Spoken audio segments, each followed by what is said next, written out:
once again, this is Dr. Namfez with the Medline by Dr. Namfez, and we are going to talk about some important points from the neurology that are top secrets of the neurology, and that will help to strengthen your neurological concepts. So let's start. So do you know that what is the mechanism of learning and memory? So long-term potentiation is the synaptic mechanism of the learning and memory. So this is very important to remember. And then if a patient comes to you with a Bell's palsy, so that is the damage of the facial nerve, the entire side of the face is weak. But if the cortical input to the facial nerve is damaged, such as from a stroke, that is upper motor neuron is damaged, then only the lower half of the face will be weak. In other words, a patient who presents to you with a facial deviation, facial paralysis, with the deviation of the mouth and unable to smile, and the spearing of the forehead. The spearing of the forehead indicates that patient has upper motor neuron damage of the facial nerve, that is at the cortical level, at the cortex. But if the patient has peripheral facial nerve damage, then the entire one side of the face will be affected. Why is it so?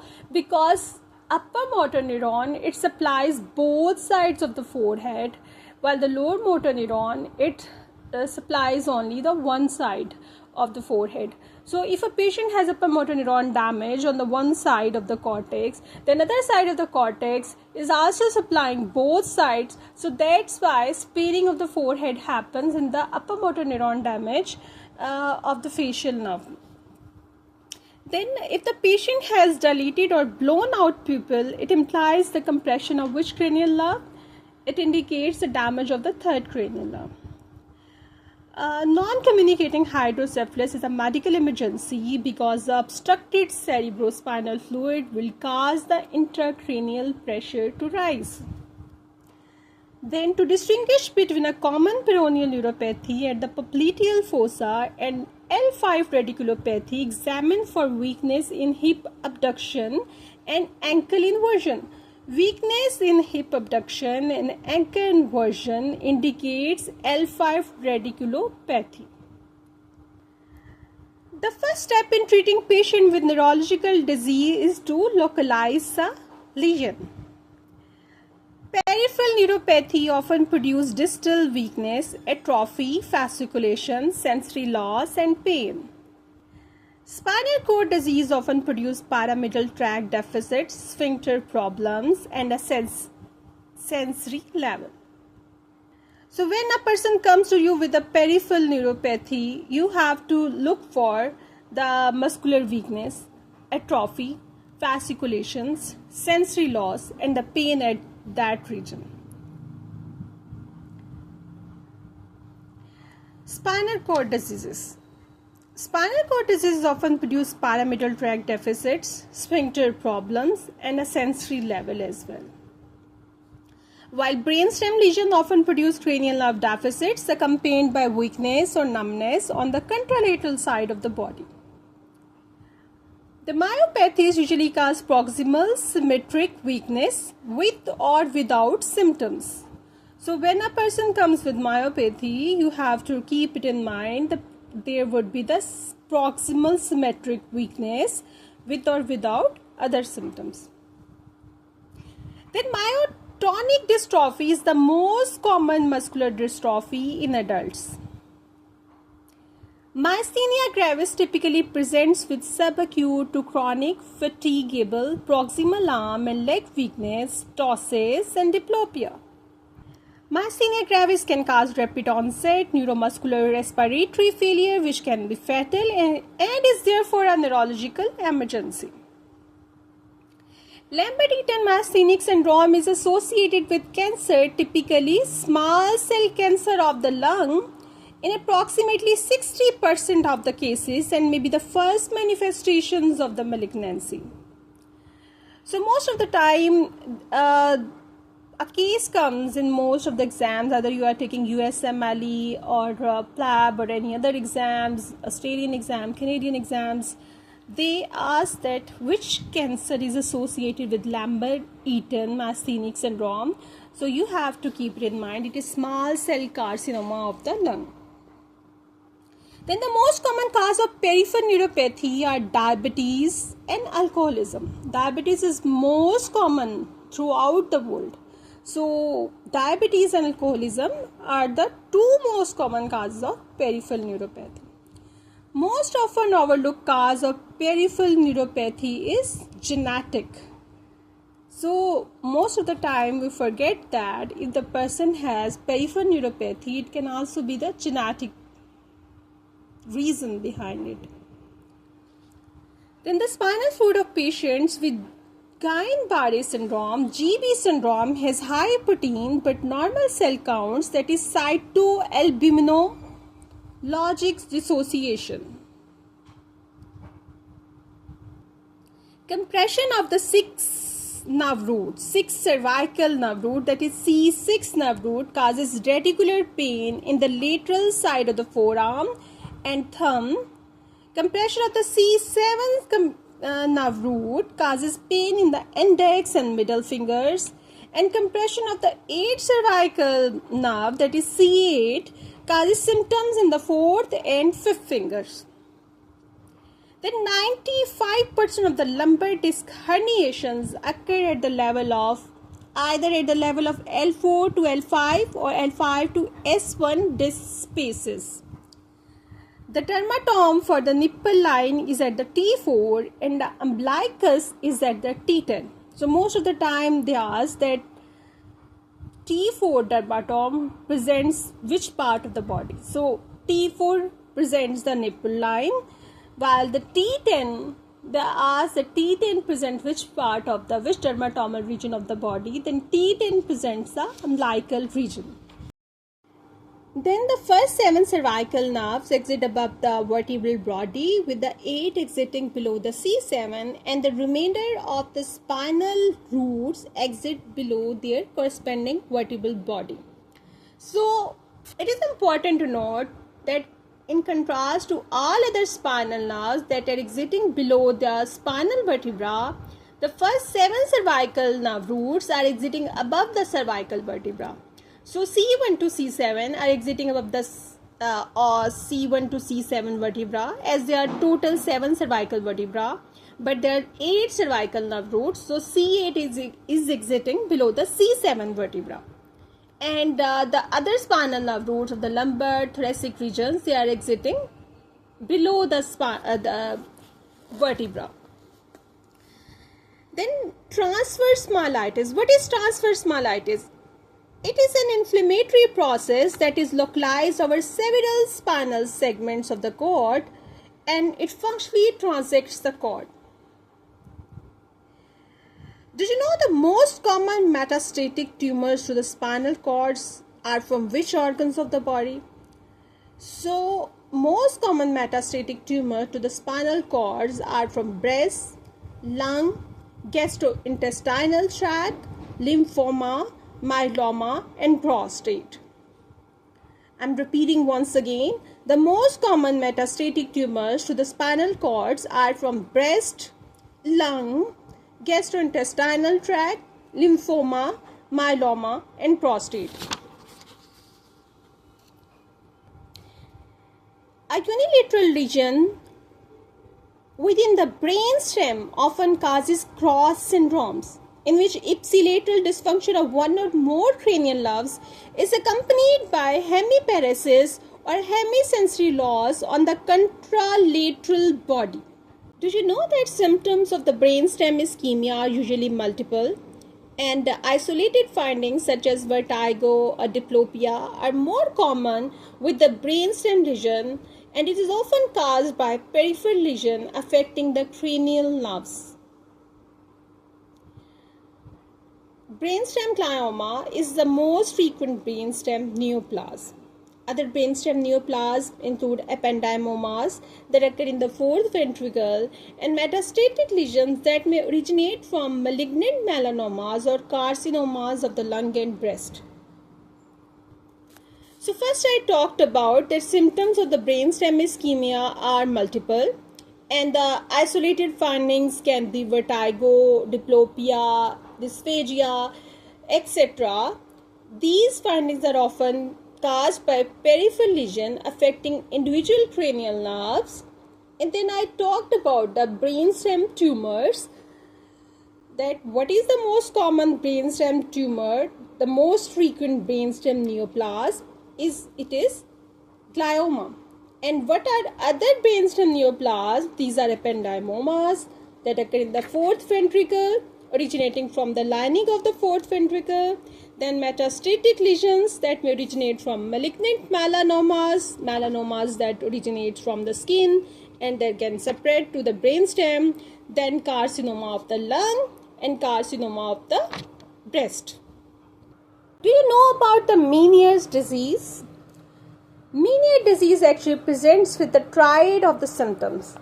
What are these symptoms that presents in triad in the Meniere disease? This is episodic vertigo, tinnitus, and hearing loss. That is caused by an increased amount of endolymph in the scala media.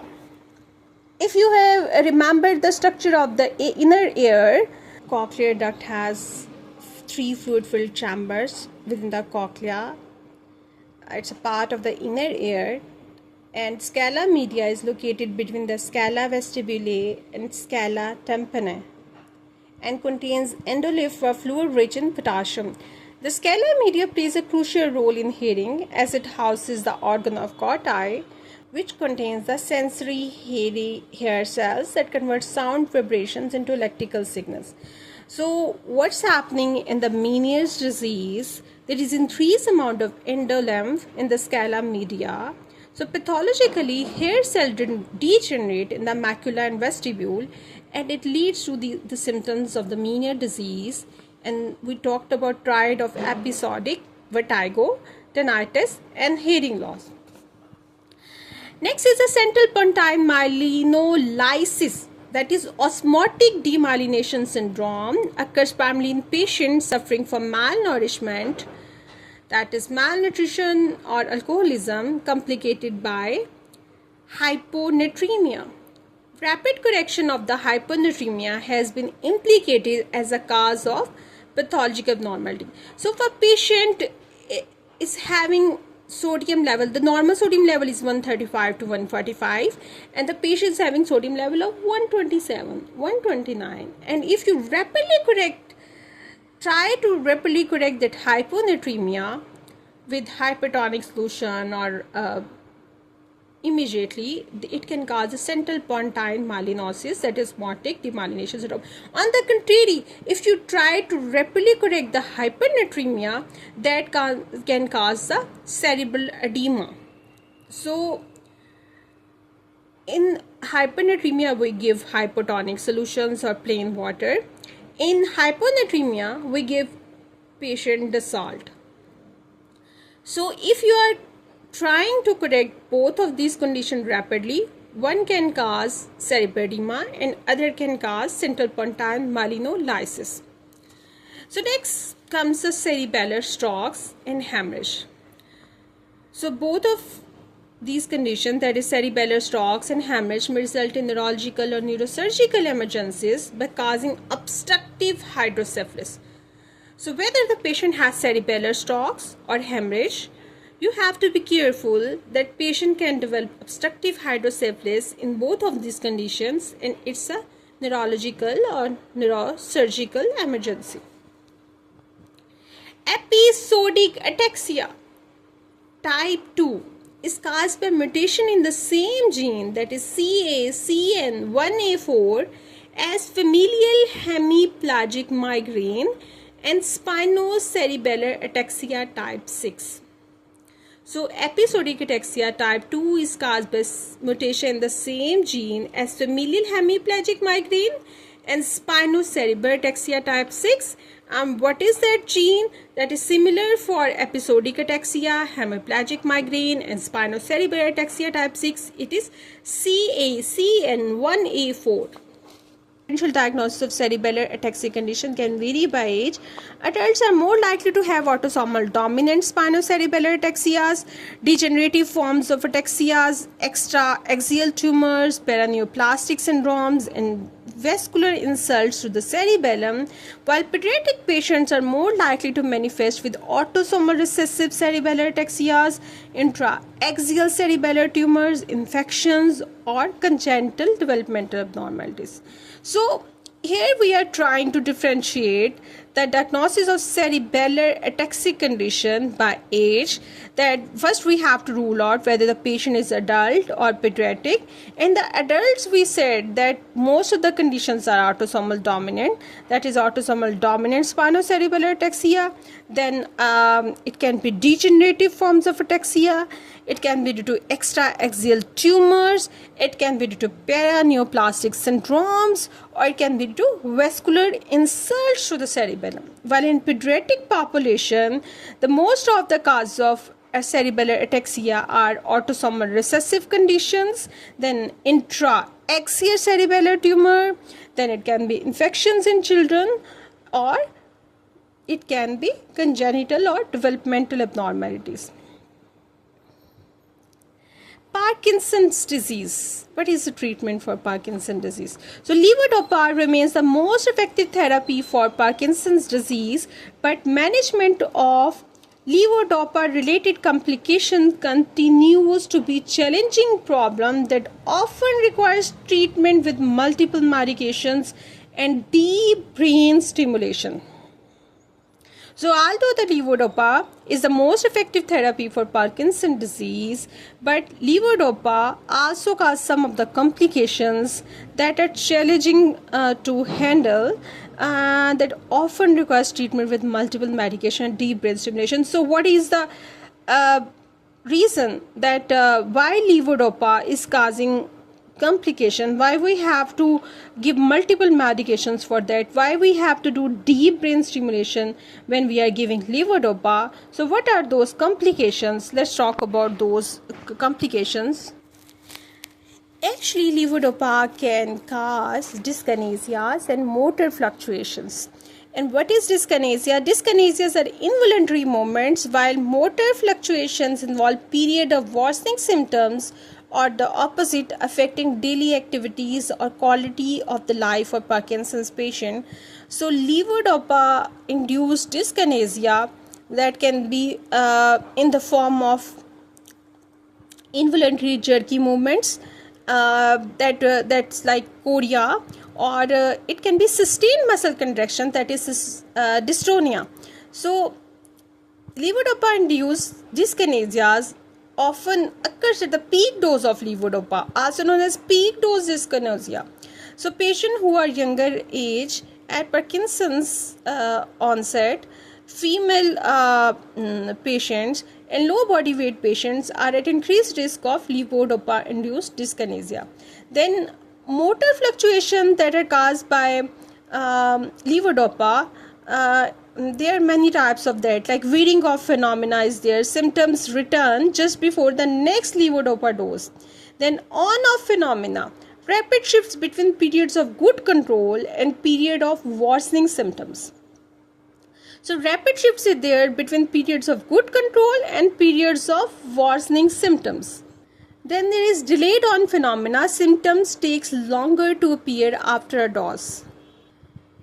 So, in short, levodopa-induced motor fluctuation can disrupt daily routines and negatively impact quality of the life. Adjusting levodopa dosage, adding other medications like I just talked about, and what are these other medications like dopamine agonist, and considering continuous levodopa delivery for the intestinal pump may be necessary in such situations. There are some other complications of levodopa as well, like psychiatric delusions, hallucinations, psychosis can occur, gastrointestinal symptoms like nausea, vomiting, and digestive issues can occur, cardiovascular issues, dizziness, postural hypertension, fast heartbeats can occur.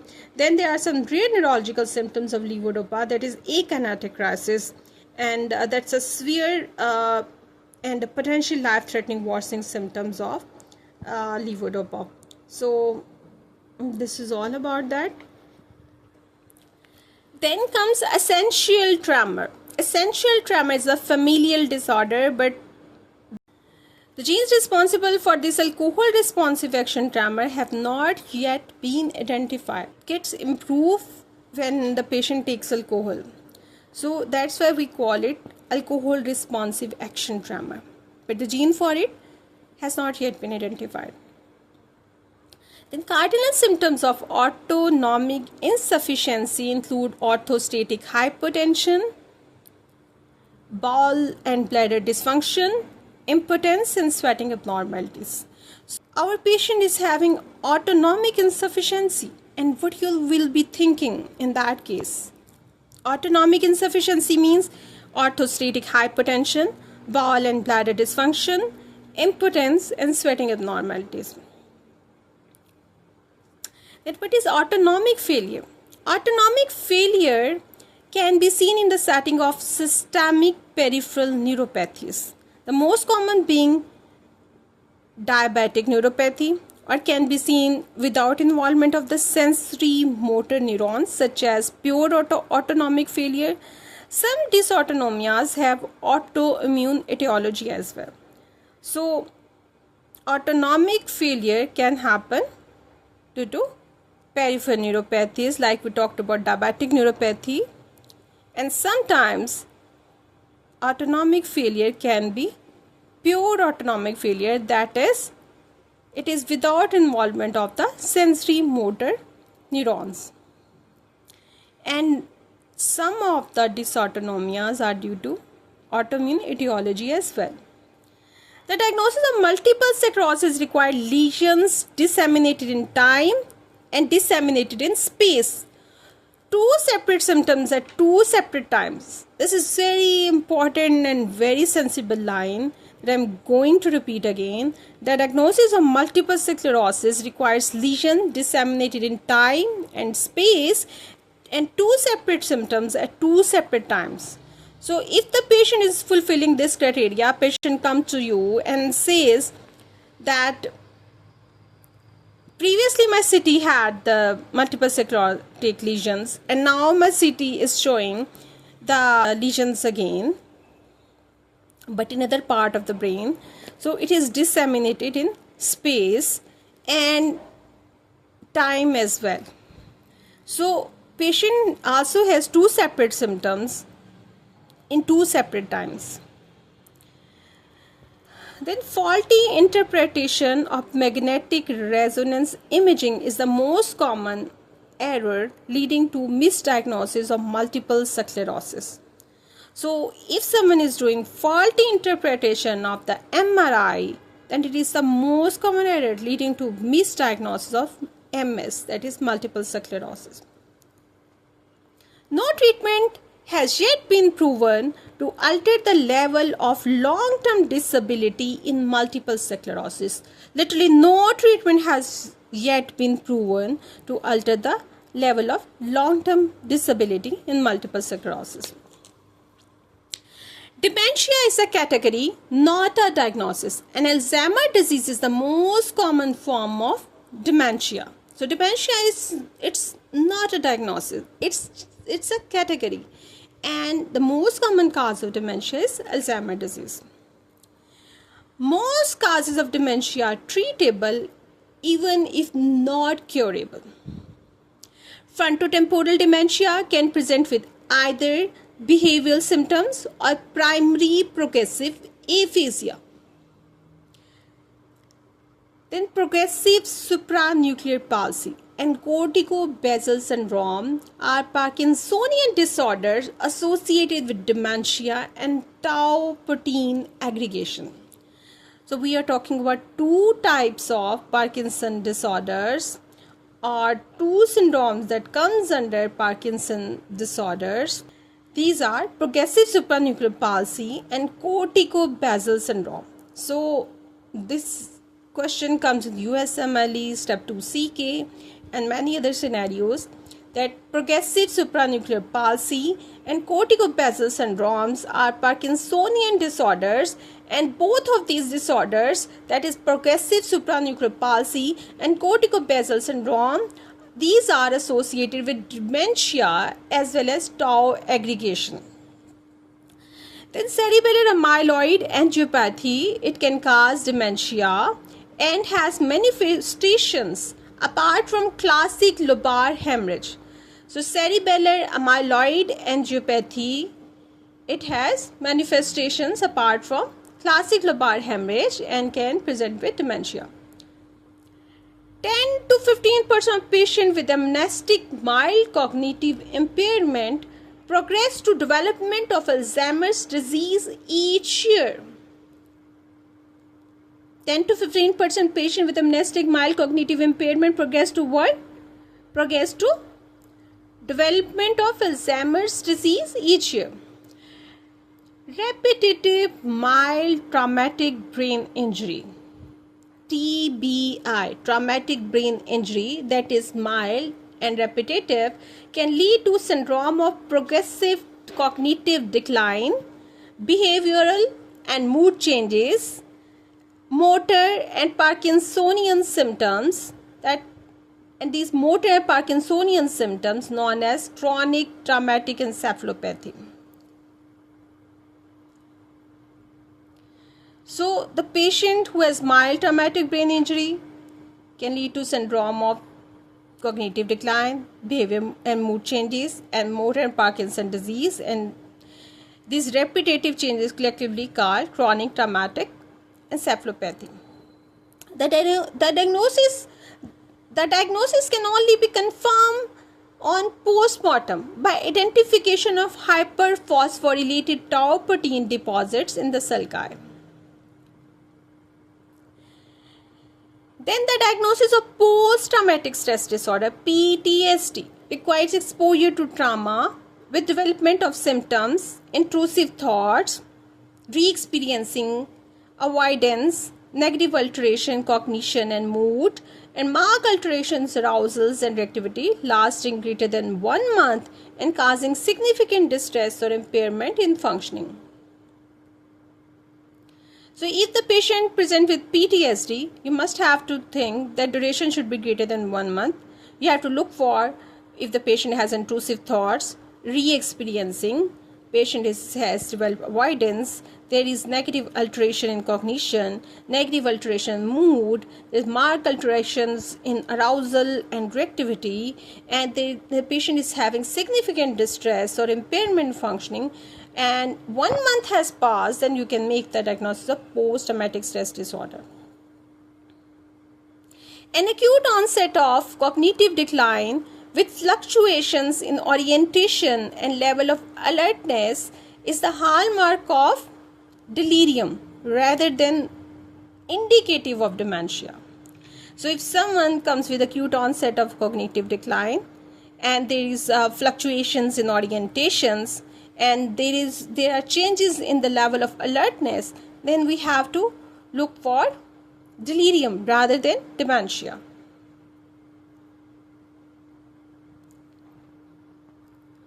The main clinical feature of stroke is sudden onset of focal neurological deficit. So if a person comes with a focal neurological deficit and it is sudden in onset, then we have to think about stroke. Acute ischemic stroke. The only food and drug administration approved treatment for acute ischemic stroke is the intravenous, that is IV tissue plasminogen activator, administered within the 3 hours of the time the patient was last seen normal. So if the patient has acute ischemic stroke and presents within 3 hours, we can administer IV tissue plasminogen activator. Hemorrhagic strokes. Hemorrhagic strokes often presents with a diminished level of consciousness, while ischemic strokes rarely do. So if a patient has hemorrhagic stroke, then you have to keep it in mind, patient will have diminished level of consciousness in contrast to ischemic stroke.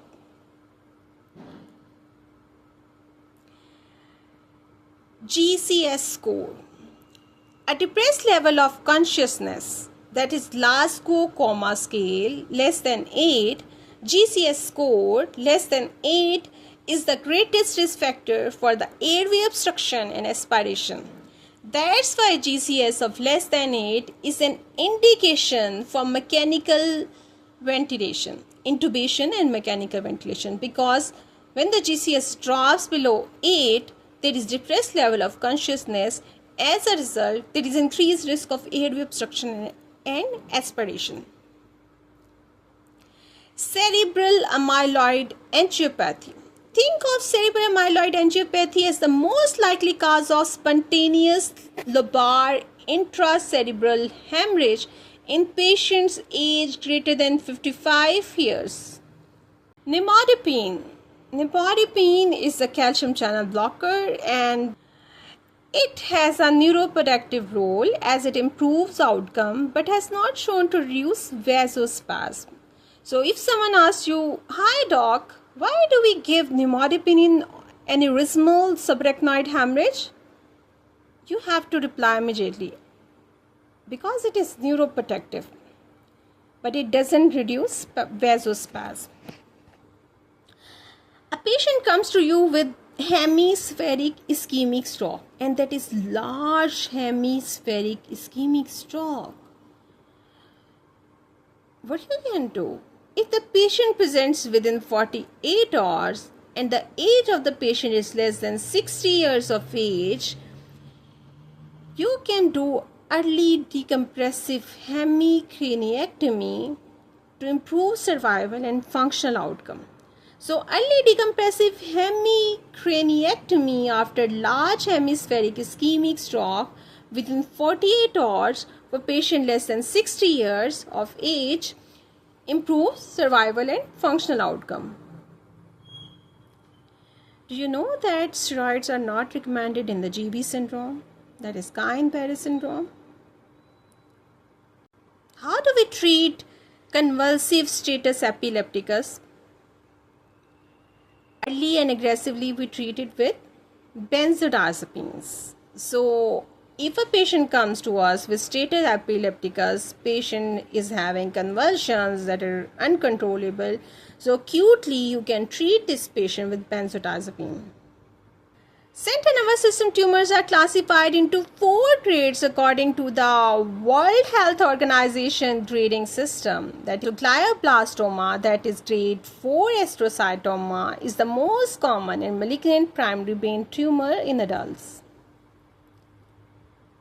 Did you know that brain mets are the most common intracranial tumors in adults, occurring nearly 10 times more often than the primary brain tumors? So glioblastoma, that was the most common and malignant primary brain tumor in adults, yet the mets are 10 times more common than the glioblastoma in adults. Giving intrathecal methotrexate. Intrathecal methotrexate use has been associated with aseptic meningitis, transverse myelopathy, encephalopathy, and leukoencephalopathy. Do not prescribe opioid or butalbital containing medications as first-line treatment for recurrent headache disorders. This medication that is I'm speaking about, butalbital, these are barbiturates. That's a class of depressant drugs given in the form of anxiolytics, hypnotics, or anticonvulsants. We don't have to prescribe this to the patient in the initial stages when the patient comes with a recurrent headache. The risk of post-dural puncture headache can be greatly reduced by the use of an atraumatic needle. Bed rest following the procedure is not preventive, so we have to go for the atraumatic needle.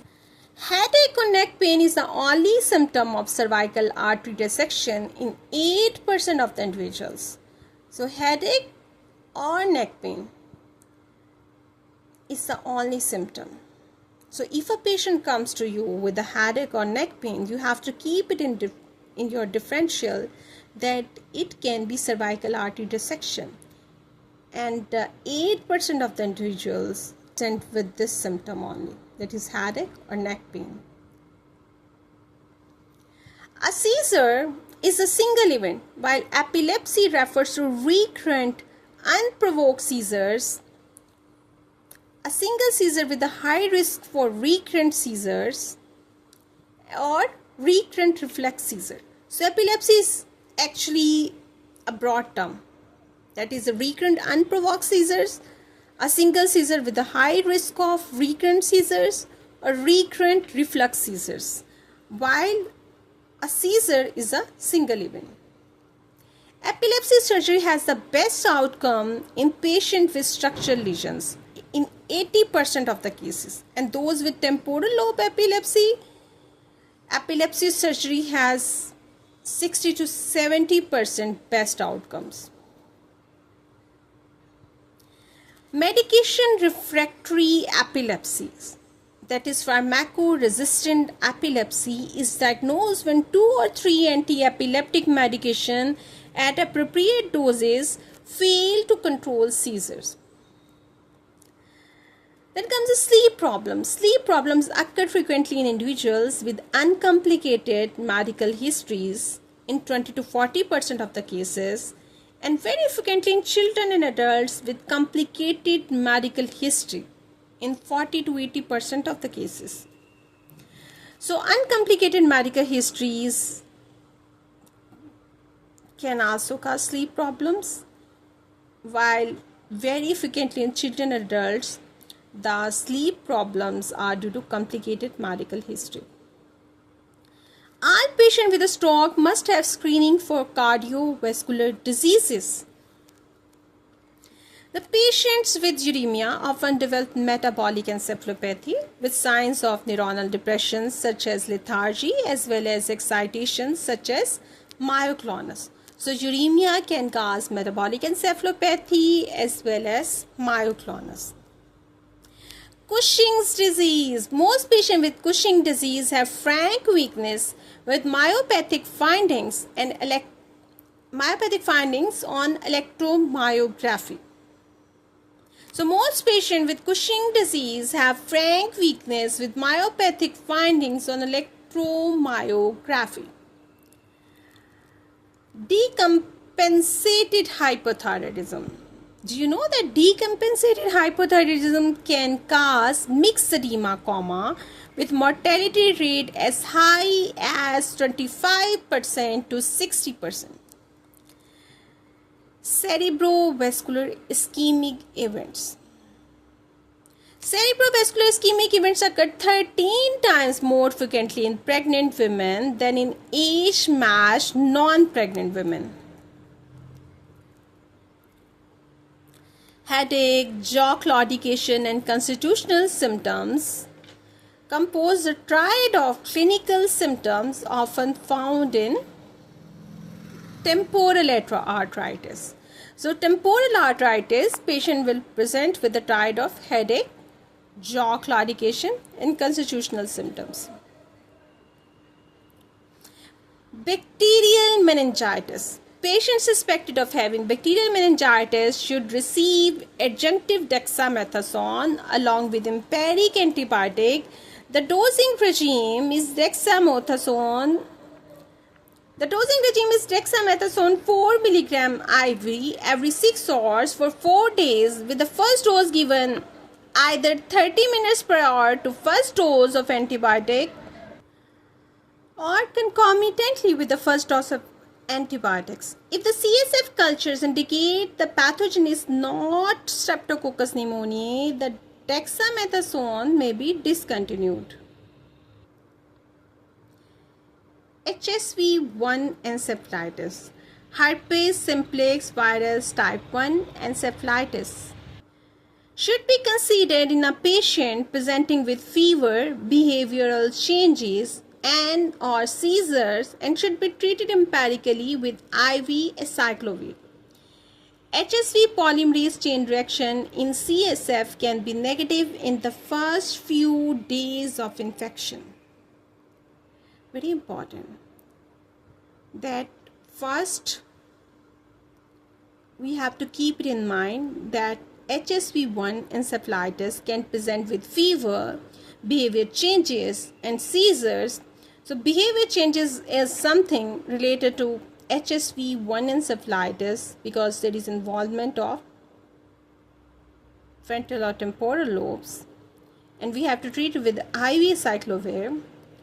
And HSV polymerase chain reaction in CSF can be negative in the first few days of infection, necessitating repeating lumbar puncture 3 or more days after infection onset. The differential diagnosis for a ring-enhancing lesion in a person with acquired immunodeficiency syndrome includes most commonly Toxoplasma gondii and primary CNS lymphoma, but also includes tuberculosis, cryptocoma, histoplasmosis, and other fungal infections, bacterial brain abscesses, metastatic diseases, and primary brain tumor. But a patient who has AIDS is having ring enhancing lesion on the CT brain, you must have to think about Toxoplasma gondii and primary CNS lymphoma first.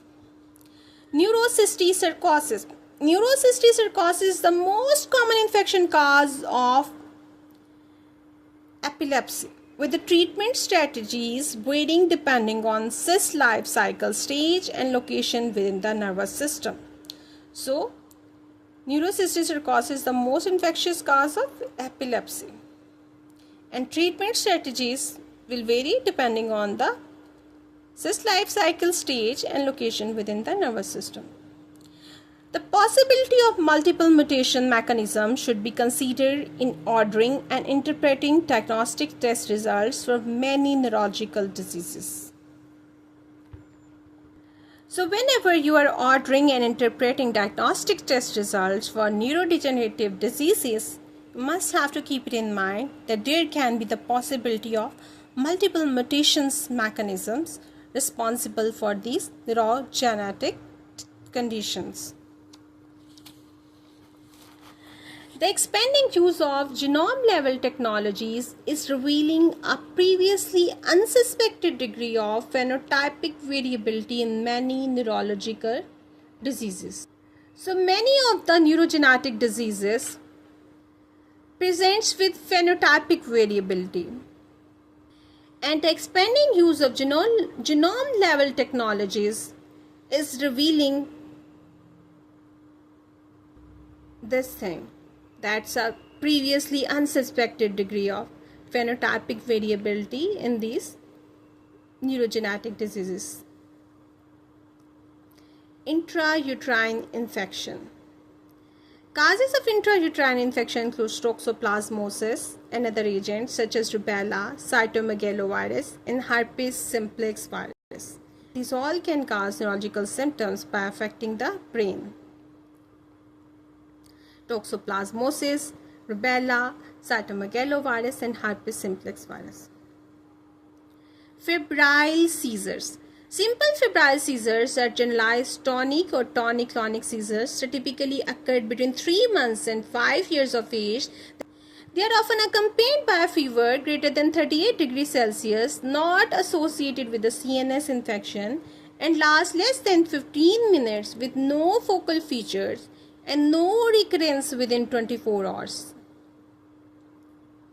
No post-ictal neurologic abnormalities typically occur in febrile seizures. So whenever you are working in the pediatric ward, a mother worries, my child has some seizures, I'm very worried, what's happening to my child? And you have to reassure the mother that these are febrile seizures due to high-grade fever in the children, and it's not due to CNS infection, and these seizures are short-term, less than 15 minutes, and probably there is no recurrence of these seizures within 24 hours, and no post-ictal neurologic abnormalities will occur in febrile seizures.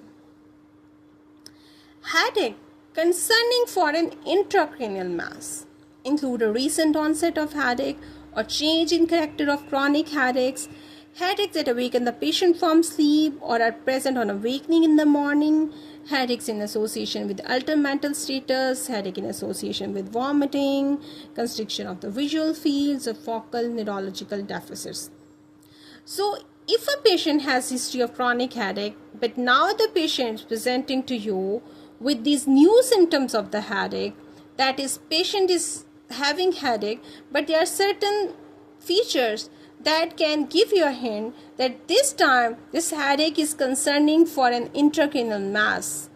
So you have to look, if the patient is complaining that the headache is so severe, doc, that I awake from my sleep, or my headache is worse when I wake up in the morning. The patient is having headache and altered mental status together. The patient is also vomiting with the headache. The patient has constriction of the visual fields, or the patient has some focal neurological deficits.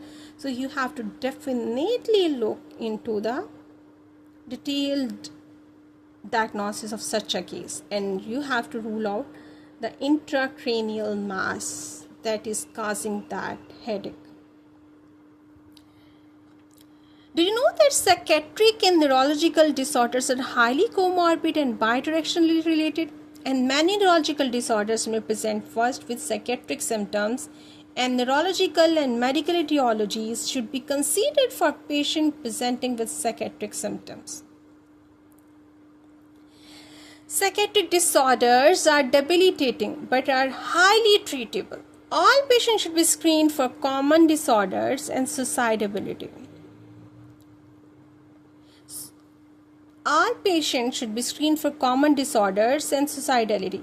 So when a patient has some psychiatric conditions, you have to rule out, and for any cause of the neurological issues, if the patient is having, as these are debilitating symptoms, you have to look for the treatment and screen the patient for common disorders and suicidality. Somatic symptom disorders, including functional neurological symptom disorders, are common comorbid with focal neurological deficits and can improve with close follow-up with a single provider and psychotherapy.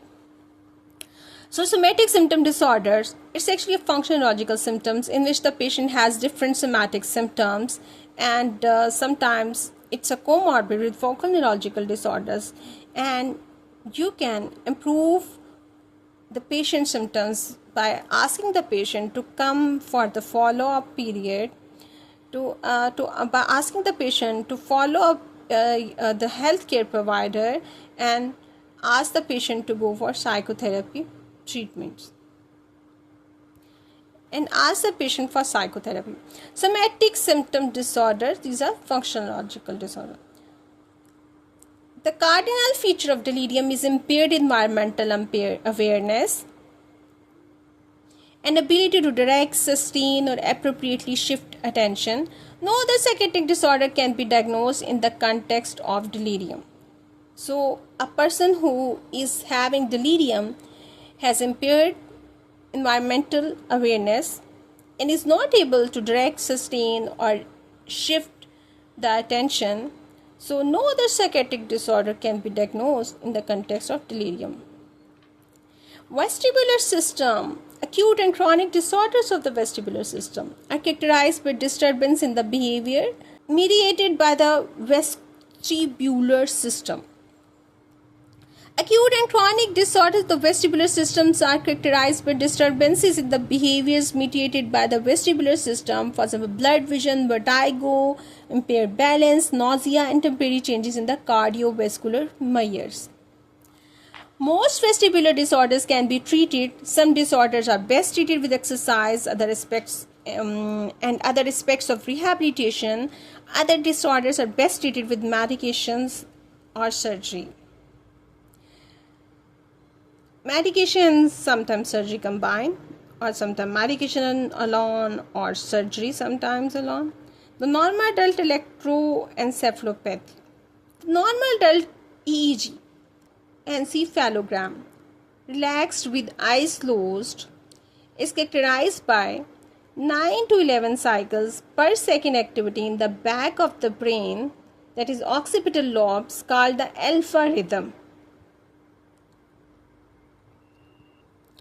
Pediatric lateralizing epileptiform discharges on EEG implied an acute large lesion involving one hemisphere, such as stroke or focal encephalitis. So, periodic lateralizing epileptiform discharges on EEG imply an acute large lesion involving one hemisphere, such as stroke or focal encephalitis. What if EEG shows generalized 3 per second spike and wave pattern? It's usually seen in patient with absent seizure. So patient with absent seizure, you go for EEG, there would be generalized 3 per second spike and wave pattern. Focal epilepsy, that's a very brief, less than 70 millisecond transient deflection that can be seen on EEG as well. The finding on an EEG that is most suggestive of focal epilepsy is a very brief transient deflection called a spike. The most common compression neuropathies are carpal tunnel syndromes, that is median of compression at the wrist, cubital tunnel syndrome, that is ulnar nerve compression at the elbow. The earliest conduction abnormalities in Guillain-Barré syndrome, GB syndrome, that is acute inflammatory demyelinating polyneuropathy, are absent H reflexes.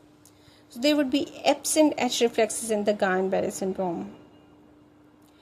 Motor conduction abnormalities. In chronic inflammatory demyelinating polyneuropathy are abnormal F waves, distal latency delay, conduction block with the dispersion of distal potential, and motor velocities greater than 20% of the normal. So motor conduction abnormalities in chronic inflammatory demyelinating polyneuropathy are abnormal F waves, distal latency delays, conduction block with dispersion of the distal potential, and motor velocities greater than 20% of the normal. While in GB syndrome with TAC, there would be absent H reflexes. That is, GB syndrome is acute inflammatory demyelinating polyneuropathy, and there would be absent H reflexes in that. A patient with Parkinsonism, ataxia, dysautonomia, and alpha-synuclein positive glial cytoplasmic inclusion at autopsy has multiple system atrophy. This is one of the most important concepts that most of the students miss this question in the real exams. In all the USMLE exams and most of the PLAB, Canadian exams, they must ask about multiple system atrophy. So patient with multiple system atrophy can have or can present with Parkinsonism, ataxia, dysautonomia, and alpha-synuclein positive glial cytoplasmic inclusions at autopsy. Familial amyotrophic lateral sclerosis, including ALS with frontotemporal dementia. What is the most frequent genetic alteration in this underlying familial amyotrophic lateral sclerosis? It is C9 ORF72 has hexanucleotide repeat expansion, that is C9 ORF in small 72. C9 ORF72 hexanucleotide repeat expansion. Glioma, an infiltrative diffuse glioma with astrocytic cytology, mitotic activity, microvascular proliferation, and necrosis is a definition of grade 4 glioblastoma by WHO, World Health Organization. So grade 4 glioblastoma will present as infiltrative diffuse glioma with astrocytic cytology, mitotic activity, microvascular proliferation, and necrosis. Which of the following conditions can have a predilection for the basilar meningitis?